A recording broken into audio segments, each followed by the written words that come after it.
Le doy la bienvenida.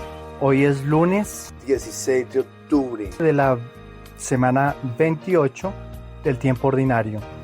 Suplicamos la intercesión en la memoria libre de Santa Eduviges religiosa, Santa Margarita María Alacoque, Virgen. Hacia el año 1174 nació en Baviera, Alemania, la niña Eduviges, hija del conde de Bertoldo de Andech. Sus padres la confiaron a las religiosas del monasterio de Kitzingen, en Franconia. Gertrudis, hermana de Eduviges, fue madre de Santa Isabel de Hungría.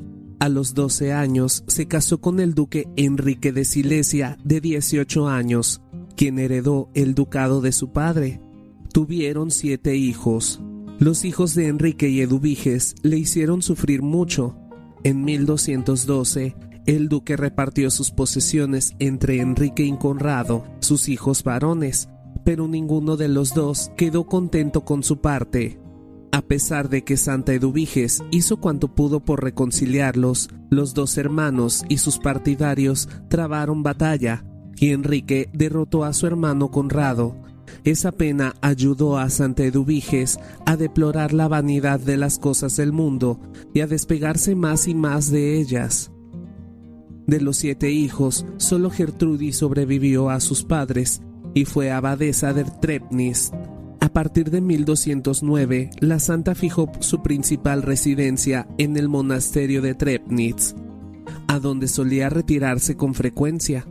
Durante sus retiros, dormía en la sala común con las otras religiosas y observaba exactamente la distribución. No usaba más que una túnica y un manto, lo mismo en invierno que en verano, y llevaba sobre sus carnes una camisa de pelo con mangas de seda, para que nadie lo sospechase. Como acostumbraba caminar hasta la iglesia con los pies desnudos sobre la nieve, estos los tenía destrozados, pero llevaba siempre en la mano un par de zapatos para ponérselos si encontraba a alguien por el camino. Un abad le regaló en cierta ocasión un par de zapatos nuevos y le arrancó la promesa de que los usaría. Algún tiempo después, el abad volvió a ver a la santa descalza y le preguntó: ¿Dónde están los zapatos, Eduviges? Esta los sacó de entre los pliegues de su manto, diciendo: siempre los llevo aquí. Santa Eduviges tomó el hábito religioso de Trebnitz, pero sin hacer votos, para continuar administrando sus bienes en favor de los más necesitados. A continuación, te hablo de los milagros que se le atribuyen. Dios premió la fe de su sierva con el don de los milagros. Una religiosa ciega recobró la vista cuando la santa trazó sobre ella la señal de la cruz. El biógrafo de Eduviges relata varias otras curaciones milagrosas obradas por ella y menciona diversas profecías de la santa, entre las que se contaba la de su propia muerte. En 1240, los tártaros invadieron Ucrania y Polonia. El duque Enrique II les presentó la batalla cerca de Wallstatt. Se dice que los tártaros emplearon entonces gases venenosos. Un humo espeso y nauseabundo brotaba en forma de serpiente de los tubos de cobre y embrutecía a los soldados polacos. Enrique pereció en la batalla. Santa Eduviges tuvo una revelación sobre la muerte de su hijo 3 días antes de que llegase la noticia y dijo a su amiga Dermudis: «He perdido a mi hijo, se me ha escapado de las manos como un pajarito y jamás volveré a verle». Cuando el mensajero trajo la triste noticia, Santa Eduviges consoló a su propia hija Gertrudis y a Ana, la esposa de Enrique. Durante su última enfermedad, aunque todos la creían fuera de peligro, Santa Eduviges pidió la extrema unción. Murió en octubre de 1243 y fue sepultada en Trebnitz. Su canonización se llevó a cabo en 1267. En 1706, la fiesta de Santa Eduviges fue incluida en el calendario universal de la Iglesia de Occidente. Santa Eduviges es matrona de los endeudados, insolventes y desvalidos. Aquí te regalo una pequeña oración de Santa Eduviges. Gloriosa princesa Santa Eduviges, que llegado al término de tu destierro, noticias del día del tránsito a la eternidad, te previniste con los santos sacramentos de la Iglesia, y empuñando la imagen de María Santísima, que quisiste que te acompañara en el sepulcro, como en vida te había acompañado por la cordial devoción que desde tu niñez profesaste a la Gran Señora, esperaste al esposo, el que con la comitiva de los cortesanos vino a recibir tu espíritu, y pasando por una preciosísima muerte al lograr el premio de tus virtudes, comenzaste a reinar con tu esposo en el cielo. Te doy el parabién de tu gloria, en la que resides, contemplándote en Dios y maltrocinando de mundo, que fue el teatro de tus piedades. No apartes de él tus ojos, pues llevando miserias, están estas clamando por ti, por su remedio.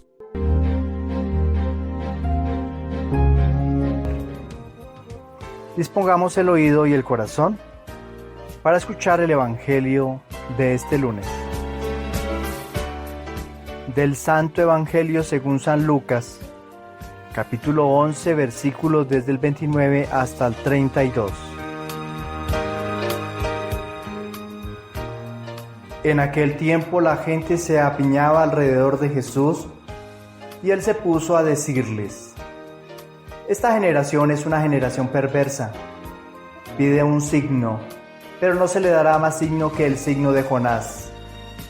Como Jonás fue un signo para los habitantes de Nínive, lo mismo será el Hijo del Hombre para esta generación. Cuando sean juzgados los hombres de esta generación, la reina del sur se levantará y hará que los condenen, porque ella vino desde los confines de la tierra para escuchar la sabiduría de Salomón, y aquí hay uno que es más que Salomón. Cuando sea juzgada esta generación, los hombres de Nínive se alzarán y harán que los condenen, porque ellos se convirtieron con la predicación de Jonás, y aquí hay uno que es más que Jonás. Palabra del Señor. Miremos la reflexión de los textos que corresponden a la liturgia de hoy. En semanas anteriores estábamos haciendo un repaso a los profetas. Ahora vamos a entrar a hacer lectura a algunas de las epístolas o cartas del Nuevo Testamento. Hoy iniciamos con la introducción de la carta a los Romanos. Carta escrita posiblemente en el puerto de Corinto en el año 58 después de Cristo. Es la carta más extensa de todas. Nos ofrece la liturgia de hoy la introducción de la carta compuesta de un saludo y sigue la costumbre antigua de comenzar con los nombres del remitente y del destinatario. Hace el saludo, luego una acción de gracias. Inicia el apóstol poniendo la impronta de su servicio o ministerio al cual fue elegido como colaborador de la extensión del reino. Apóstol, su traducción castellana, enviado, para predicar la buena noticia de Dios, un anuncio ya prometido y promulgado por los profetas. Se refiere a la escritura que existía hasta el momento sin contar con ningún documento del Nuevo Testamento. El autor refiere a los textos del Antiguo Testamento que referencian a Jesús, nacido de María, y su padre adoptante José, descendientes del rey David. María era de la tribu de Judá y descendiente de David, por consiguiente, se podría decir que su hijo Jesús provino de la descendencia de David, según la carne, lo que constatamos nosotros en el libro de los Romanos, en la carta que estamos leyendo en el versículo 3. Por su padre José, descendiente de David, Jesús tenía el derecho legal al trono de David, y por su madre, como prole, descendencia y raíz de David, tenía el derecho hereditario natural al trono de David su padre. Por tratarse de la concepción del Espíritu Santo, permite que él sea hijo de Dios. Por Jesús, dice Pablo, que ha recibido el don del Espíritu Santo y la misión de ser colaborador en la extensión del mensaje por todo el reino. Igual nosotros. La misión de Pablo, que todos los gentiles, los extranjeros, los habitantes fuera de Israel, respondan al llamado de Jesucristo para seguirle y obedecerle, y así manifestar su resurrección. Incluye Pablo a los pertenecientes de la ciudad de Roma para que ellos también se hagan partícipes del camino y llamado a la santidad, deseándoles vivir reconciliados y permanecer sin tacha en la Trinidad Santa. La propuesta del Salmo. En agradecimiento al Señor le respondemos con el Salmo 97 que meditamos también el día de ayer. Brota del corazón del hombre una alabanza, este salmo titulado El juez de la tierra, un himno a la realeza de Yahvé, porque ha alcanzado la victoria, que deja ver la llegada del Dios para gobernar a su pueblo. El gran tema de este salmo es la adoración que estalla en canto, pero no es cualquier canto, es un nuevo canto, exaltándose a Dios como creador y Dios que crea todos los días, haciendo al hombre creativo para que le haga un nuevo himno. Dios salva al hombre por su misericordia, manteniendo Dios su pacto y fidelidad al pueblo que hizo suyo. Con esta oración, con el himno que estamos entonando, se da gracias a Dios por cualquier victoria alcanzada. En este caso es la oración que debió haber brotado de la boca del apóstol Pablo, que Dios lo llamó por la acción del Espíritu Santo a proclamar el Evangelio, para proclamar la liberación a todo hombre que se encontrara esclavo. El pecado es la peor de las esclavitudes y no dejan al hombre vivir en libertad, son ataduras que oscurecen la vista y el alma. La propuesta del Evangelio. Hoy continuamos la lectura que veníamos haciendo el sábado del evangelista Lucas en el capítulo 11. Jesús ve en este relato que la gente lo sigue pidiendo más signos del reino, milagros que expresen y justifiquen la autoridad de Jesús para que éste despliegue sus poderes a fin de acreditarse como Mesías. Lo que no aceptaba el pueblo, a pesar de que le habían visto realizar otros signos, era que se originaran de parte de Dios. Los judíos en realidad estaban ciegos, de ahí que no podían aceptar cada uno de los signos realizados. Alguien que es más que Salomón, que Jonás, es Jesús, la reina del sur, la reina de Saba, según lo que nos narra el libro primero de los Reyes, en el capítulo 10, versículo del 1 al 13, vemos la visita de la reina, la visita que causó profunda impresión, que venía desde millas de distancia, pero hacía su esfuerzo por llegar a escuchar la sabiduría de Salomón y de consultar al rey con preguntas complicadas. Igual le ocurrió a Nínive. El profeta tuvo que realizar algo que iba en contra de su voluntad, demorarse 3 días predicándoles que iba a ser destruida la nación. Sin embargo, Nínive se convirtió y Dios salvó a la humanidad. ¿Qué más signos hemos de encontrar? La reina de Saba escuchó la sabiduría de Salomón. El pueblo de Nínive escuchó la profecía del profeta Jonás. Ahora aquí hay uno que es más que Salomón y que Jonás. Ha predicado, ha anunciado y acompañando su predicación con signos, con milagros. Pero gran mayoría de los judíos no han atendido su mensaje. Y en el día de hoy también millares de personas no han acogido el mensaje de Jesús. Un mensaje profético con mayor sabiduría que la de los personajes del Antiguo Testamento. ¿Qué espera el Señor Jesús? Que nuestro testimonio ayude a convertir los corazones de las personas que escuchen el mensaje para que den el paso de la conversión y así hagan parte del grupo de los que van a ser salvados para entrar al reino de los cielos. ¿Tú en qué lugar te encuentras? Suplicamos la intercesión en la memoria libre de Santa Margarita María Alacoque, Virgen. Ese 27 de diciembre de 1673, fiel a la promesa que le había hecho de adorarlo todos los jueves entre las 9 y las 12 de la noche, la hermana Margarita María Alacoque ya llevaba 2 horas arrodillada en la semipenumbra de la capilla del convento, orando y meditando sobre la agonía del Salvador en el huerto de Getsemaní. De pronto la puerta del sagrario se abrió y de su interior surgió, en medio de una inefable luminosidad, nuestro Señor Jesucristo, quien, señalando su pecho, le mostraba su radiante corazón rodeado de llamas, circuido por la corona de espinas, una cruz enclavada en la parte superior. y de la herida causada por el lanzazo vertía gotas de sangre. Ella, estupefacta, se frotó los ojos como para descartar una alucinación, pues entendiendo que tenía que superar cualquier duda.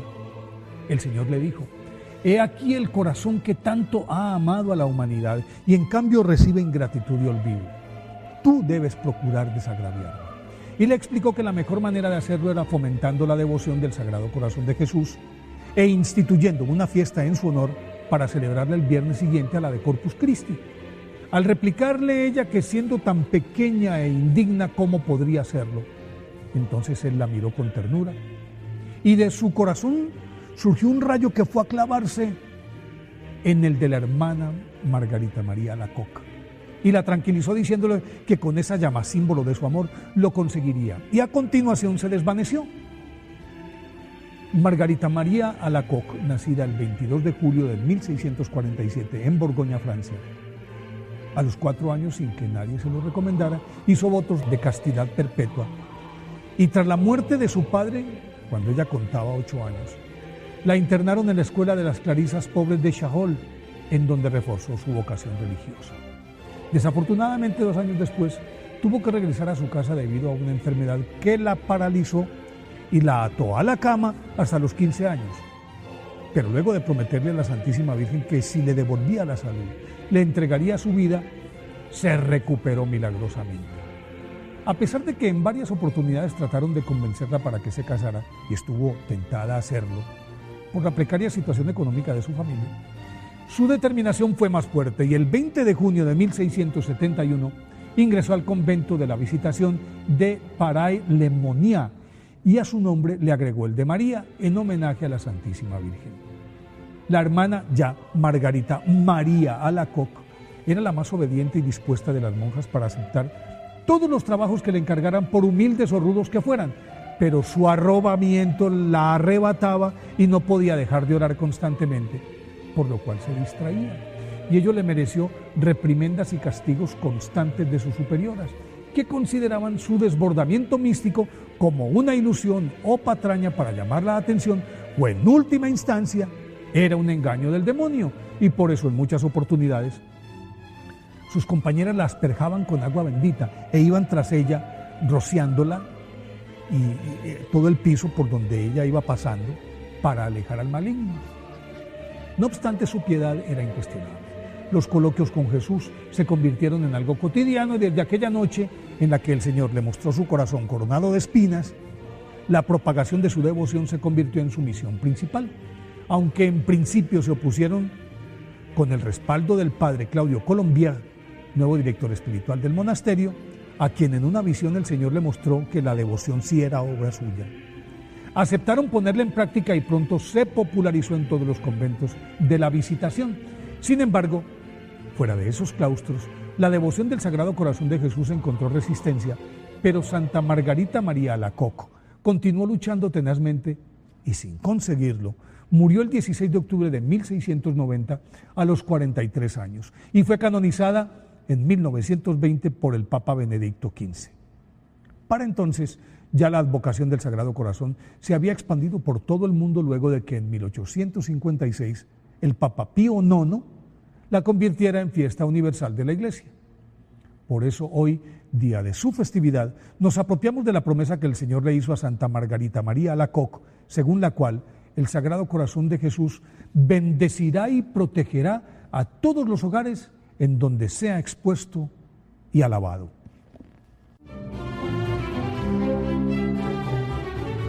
Un feliz lunes, feliz comienzo de semana laboral, bendiciones abundantes.